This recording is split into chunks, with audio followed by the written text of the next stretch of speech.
welcome back. Well, it's no longer news that the central bank has ended the sales of forex to bureau de change operators.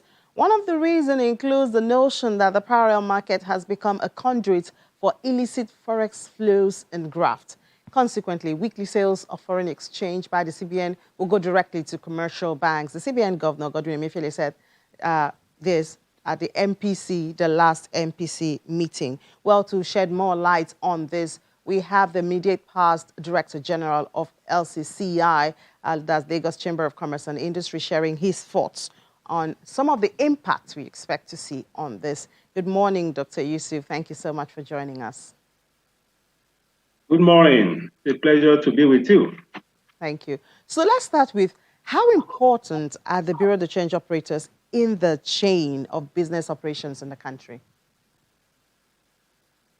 They are very important because of the retail structure of their business.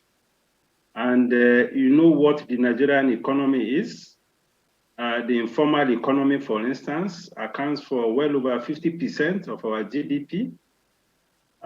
Those in the SME segments account for quite a sizable number of operations in the economy, as high as maybe 70 or 80%, either in terms of economic activities or in terms of job creation. And these levels of businesses had a lot more interaction with the bureau de change operators. And don't forget, the bureau de change processes are not too cumbersome, they are not rigorous, they are not bureaucratic, they are very quick, prompt, and these are the kind of transactions that the small businesses, those in the retail sector, are comfortable with. Unlike what you have in the banking system, where you have very rigorous documentation, processes, bureaucracy, and all of that. All of those things slow down the momentum of business, the tempo of economic activities. But with the bureau de change operators, things are much faster. And in business, you need speed, you need timeliness, you need all those things, you need promptness. So to that extent, I think the bureau de change operators are very important segments of the Nigerian economy. So this allegation by the CBN that they've become a conduit for illicit forex flows and graft, how has that affected business? I mean, before now, how has that affected business? Well, I think first of all, we need to define rules. When it comes to issues of illicit transactions, money laundering, and all of that, of course, the CBN should be concerned, but I think there are statutory institutions that normally should be handling such things, so that we don't saddle with the CBN with things that could become a very big distraction, or perhaps the CBN should not saddle itself with things that will be constituting a major distraction. If there are instances of that, we have the EFCC, we have the law enforcement agencies, these things could be referred to them, and they deal with it. But more importantly, what we need to worry about is about the way we manage the foreign exchange market itself. Because there are all sorts of abuses, granted, and I appreciate the concern of the central bank about having to curb these abuses. But what we are seeing is that the CBN, or what generally we are dealing with now, are the symptoms, not the causes of the problem. The major problem we are having in the foreign exchange market is a pricing issue. We have a situation where we have an exchange rate regime that is fixed. It's not that it's only fixed, it is fixed far below what is the equilibrium price in the market.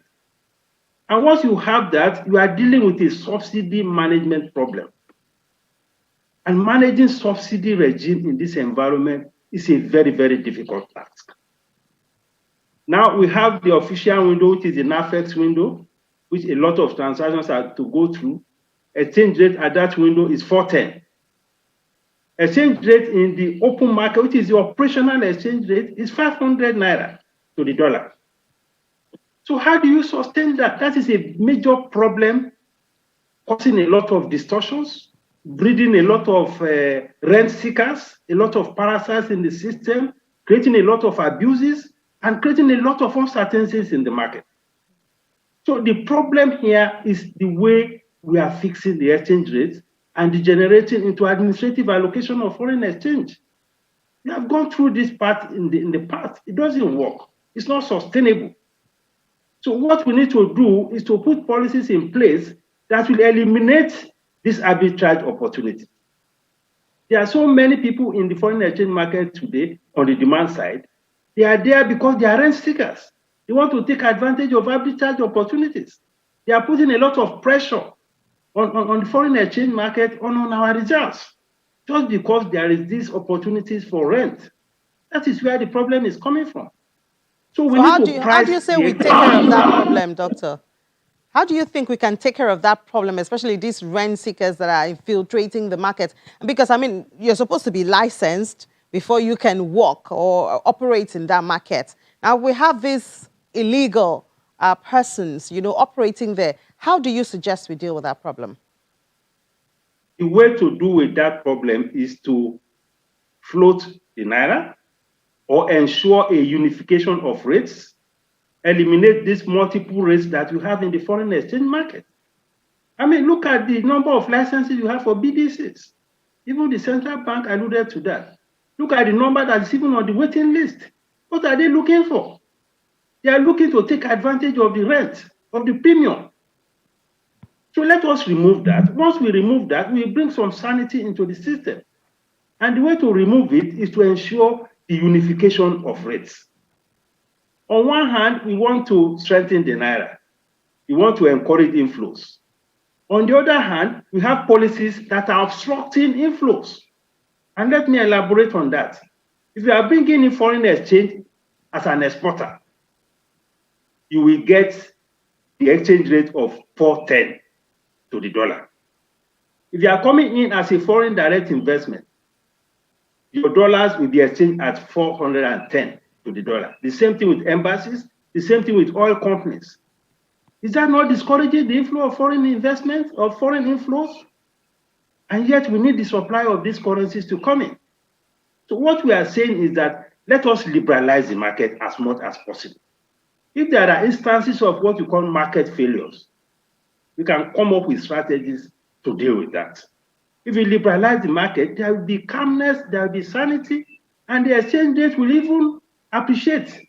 Because right now, we are driving a lot of businesses underground. A lot of businesses are now taking place outside the country. People will pay naira here, they will get their dollars abroad.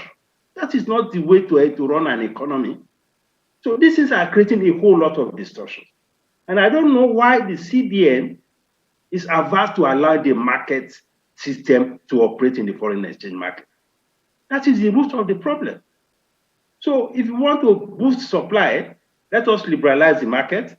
Let whoever is bringing the exchange rate have the opportunity of enjoying the prevailing market rate.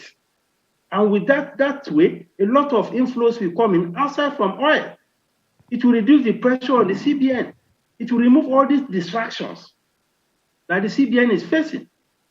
That is the way I think we should go.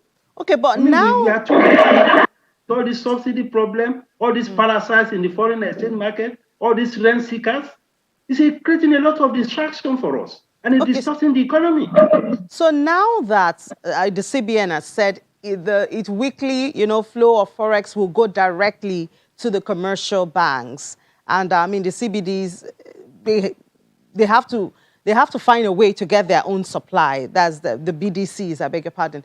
They have to find their own. Now, how do you see the commercial banks managing it? I mean, some people have said if there was abuse before, there's the fear of even greater abuse now since everybody has to go to the commercial banks. How do you see them managing this to avoid that abuse?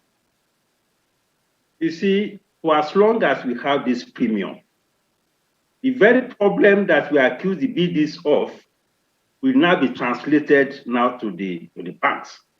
Those problems will still continue to manifest. Those who are on that desk, they are not angels, they are human beings. And for as long as you have these opportunities, those abuses will still continue. It's like kicking the can down the road. You are kicking the can from the BDCs, you are kicking it to the commercial banks. those problems will still continue. You still continue to have all these underground bills. Something will be put on the table as the official rate. Something will be paid under the table to make for the premium. That is not the solution. We are still going to have the same problem. So the solution is to allow the market to function. The CBN should stop obstructing the market.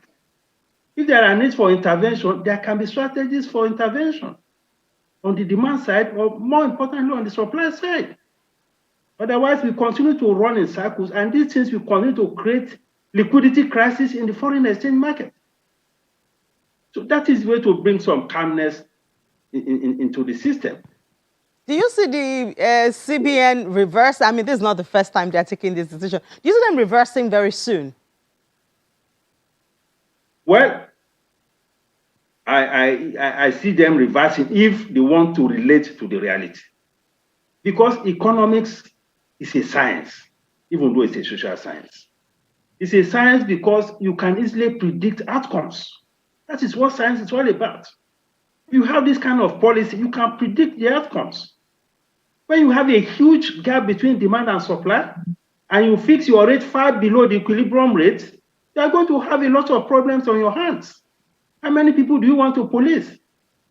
We have had similar experience with a fertilizer subsidy. We know what we went through as a country. When trailer loads of fertilizers, even accompanied with military men, were disappearing. We are having the same problem with petrol subsidy. It's still a problem we are contending with up to today. Talking about smuggling of petroleum products outside the country, have we been able to stop it? So on top of that, we are now having this foreign exchange subsidy problem. It's a subsidy management problem. And it's a very, very difficult problem to deal with. So we should stop suppressing the market, because it is like swimming against the tide. If you try to suppress the market, people will find other ways around it.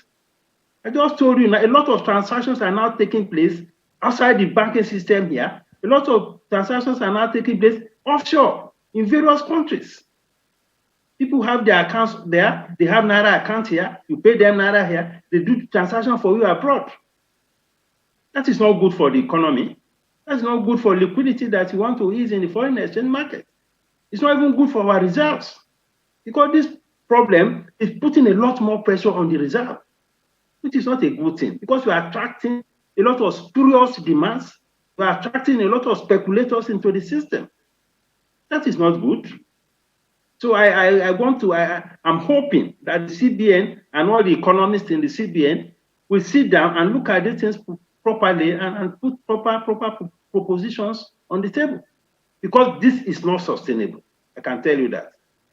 All right. Some people have also said that a more lasting solution will come with dealing with the supply. And unfortunately, like we discussed with our first guest, capital importation is declining, which is where we're actually supposed to be getting, this forex that we're talking about. Because, I mean, if supply is sufficient, then I believe we will not have to take some of these steps that we see.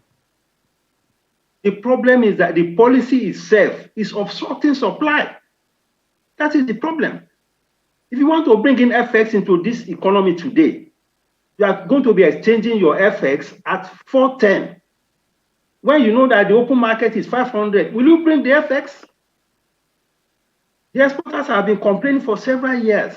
They bring in the export proceeds, and we say we want to encourage exports, and we are exchanging the export proceeds at 410. I now accuse people that they are not filling NXP form, they are not doing this. It's about the legitimacy of the policy. For you to elicit compliance, policy itself must be legitimate. That is the issue. So if you want to encourage supply, you need to liberalize the rates at which people can bring in their supply. If you are imposing a rate of 410 on the export proceeds, on foreign direct investors, on the embassies, on the oil companies, you are discouraging them from bringing in the foreign exchange into the economy. And you are boosting what we call the underground economy. You drive a lot of businesses underground. That is not healthy for the economy. So that is what we need to do. That is why capital importation is also dwindling. And it's not good for our reputation as a country. Because once you continue to have all this crisis liquidity problem in the foreign exchange market, This has a very negative signaling effect. And part of the reason you are having that is the policy that is obstructing the supply of forex into the economy, and a policy that is encouraging even more demand. It's a contradiction in terms when we relate it to the objective that we seek to achieve. So I'm hoping that this policy will be reversed because it is clearly not sustainable. Okay, so we know that, accessing FX before now was difficult for manufacturers, a lot of business people with whom you communicate with. Could you tell us their feel? It's just about 3 days since this ban has been put in place. Has it been more difficult? Has it been easier? Is it still the same thing? Well, a lot of anxiety is in the air. A lot of investors, businesses are jittery. And this is already, reflecting in some prices. People are now already going back to the drawing board to adjust prices because they are reading that, okay, this will have implications for costs. And this is not in any way going to solve the fundamental problems of restoring confidence into the system. It's not going to. So, well, it's still early days maybe, but what I do know is that the problem we are running away from in the BDCs, we'll be replicating those same problems with the banks if we continue to impose an exchange rate that is not sustainable, that is not realistic. Those problems will continue to be there. There's a fundamental issue of pricing, of eliminating subsidies, of eliminating speculators, of eliminating rent seekers, of eliminating parasites in the foreign exchange market. That is what we need to do. Once the confidence returns, a lot of things will begin to happen on the surface, not underground. And more monies will continue to come in. So what we are seeing now is a manifestation or symptoms of a defective foreign exchange policy, foreign exchange pricing policy. That is what it is. So assuming that the central bank decides, like today, to reverse its decision and bring back the BDCs into operation, what other regulation or guidelines would you suggest that the CBD puts in place so it will eliminate most of these things, at least in the short term? I know in the long term we have more work to do to make the space cleaner than it was before. What we need to do, I think Bismarck also alluded to this on your program. We should stop offering, even to the BDCs, something that is carrying that kind of huge premium. The premium is too much. If you know that the operating exchange rate is about 500, you can create a margin of maybe 10 naira or something, and then take it at 490. 495. I mean, don't create opportunities for those who have no business in the BDCs to now be carrying BDC licenses all over the place. Many people are carrying the licenses not because they are operators of BDCs. They just collect the BDC allocation, sell without even opening any shop. That is not the kind of businesses we want to encourage. So let us eliminate all those margins, and let us reduce the level of regulation. The system is over-regulated. And when you over-regulate a system, you drive a lot of transactions into the informal economy. You drive a lot of transactions under the table. It's not healthy for the system. So let us reduce the regulatory system. Let us reduce the premium. Once we do that, I think some sanity will be restored, and the CBN itself will have some peace. They'll be less distracted. They can focus more on core monetary policy issues. Financial stability, price stability, that is the core function. But this is creating a lot of distraction because it's a very, very difficult thing to manage, just as we have seen with many other subsidy regimes. And just as we have seen even in 2016, we had this similar problem until we now brought in the I&E window in 2016. This was the kind of crisis we had. At the moment we brought a window that was a market window, it brought a lot of stability into the system. But today, the NAFEX window is not a market window because the rates here are not market rates. They are fixed rates, which itself is a contradiction. Those are the fundamental issues we need to deal with.